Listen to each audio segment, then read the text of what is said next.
নমস্কাৰ বন্ধু বান্ধৱীসকল, কি খবৰ আপোনালোকৰ? আশা কৰোঁ সকলোৰে ভালে কুশলে আছে। লগতে মোৰো অৱস্থাটো বেয়া, দেখিছে বিহুৰ পৰা এইকেইদিন খেলি মেলি হৈ আছে, ভালকৈ ভিডিঅ' দিব পৰা নাই। আৰু এয়া বুধবাৰৰ ৰাতিৰ দৃশ্য। ৰাতিয়ে মোক ইমাৰ্জেঞ্চিত ভৰ্তি কৰিব লগা হ'ল গুৱাহাটীৰ GMCত। আৰু এইফালে হাতত কেন্দুলাৰ লাগিয়ে আছে। অহাৰ লগে লগে চেলাইন এটা দিছে। ওচৰৰ বাইদেউ এজনী লৈ আহিলোঁ আৰু ৰাতিখন এতিয়া মানুহ দুনুহ নাই, কি কৰিব, অকলশৰীয়া মানুহ। আহি লৈ মেডিকেলত এতিয়া ভৰ্তি হৈ আছোঁ। আৰু এইফালে পাছদিনা ৰাতিৰ দৃশ্য। মাও ঘৰৰ পৰা আহি আছে ৰাতিপুৱাই, আৰু মাক আনিবলৈ বুলি মানুহজন গ'ল। এতিয়া মোক ডক্টৰে ক'লে ব্লাড ৰিপৰ্ট এটা দিব লাগে, আৰু ব্লাড ৰিপৰ্টটোতে আনিবলৈ মানুহ নাই। কি কৰিলোঁ, মই নিজে খোজকাঢ়ি ওচৰৰে খুৰা এজনৰ লগত চিনাকি হৈ লাহে লাহে ৰিপৰ্টটো নিবলৈ আহিলোঁ। আৰু এই খুৰাজন লাইনত ৰখি আছে। খুৰাজন বহুত ভাল দেই, বহুত সহায় কৰিছে। আৰু ব্লাড ৰিপৰ্টটো আনিবলৈ যাওঁতে চিষ্টাৰ আহি মোৰ বেডত ৰখি আছে, চেলাইন এটা দিবলৈ বুলি। এইফালে চেলাইনটো দিবলৈ আহিলে। চেলাইনটো আধা দিয়া হ'ল কি নহ'ল, মোৰ হাতখন এনেকুৱাই বিষ অনুভৱ কৰিছোঁ। চেলাইনটো পাছ হোৱা নাই, পূৰা শিৰবোৰ ফুলি ফুলি গৈছিলে।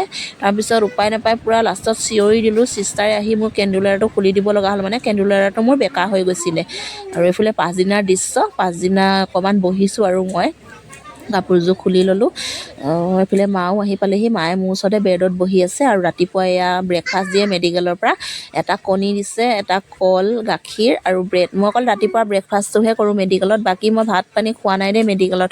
কিবা মেডিকেলৰ ভাতবোৰ মই মেডিচিন গোন্ধ পাওঁ, সেই গতিকে খোৱা নাই। মানুহজনে মোক বাহিৰৰ পৰা কিনি আনি দি আছে। আৰু ভণ্টিও মাজে মাজে বনাই দিয়ে আৰু ৰুটি ভাত। আৰু ভণ্টিজনীও বহুত ওচৰত থকাৰ কাৰণে সহায় হৈছে। আৰু এইকেইদিন ভণ্টিৰ ৰুমতে মোৰ ল'ৰাটো আছেগৈ, তাইও বেছি বহুত কষ্ট হৈছে, 3টা ল'ৰা চম্ভালিব লগা হৈছে। আৰু আজি 4 নম্বৰ দিনাখন আমি চিষ্টাৰৰ লগত কথা পাতিলোঁ। আজি আমাক ছুটি দিয়ে যেন, ডিচাৰ্জ দিবলৈ কৈছোঁ। আৰু দিগদাৰ হৈ আছে, মানুহজনো ডিউটি অহা যোৱা কৰিব লাগে, এফালে মোকো চাব লাগে, আৰু ল'ৰাটোৰ স্কুল ক্ষতি হৈ আছে। গতিকে আমি ঘৰতে ৰেষ্ট ল'মগৈ।